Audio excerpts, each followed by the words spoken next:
Ako nakakita na ganitong comment na mag-OJT.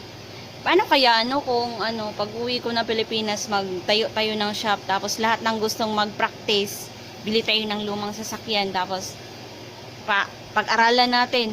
Kasi same lang man tayo na hindi marunong.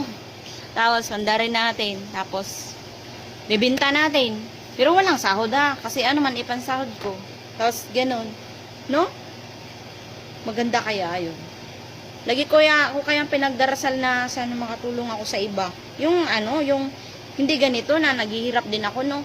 Naghihirap pa nga ako. Tas yung yung stable na yung pamumuhay, meron ng stable source of income.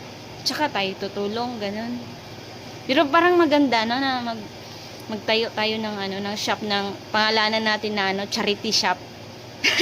Tapos kung yung maayos natin, bibinta natin, lifetime warranty. Pag masira, aayusin lang natin ng libre, piyesa lang babayaran.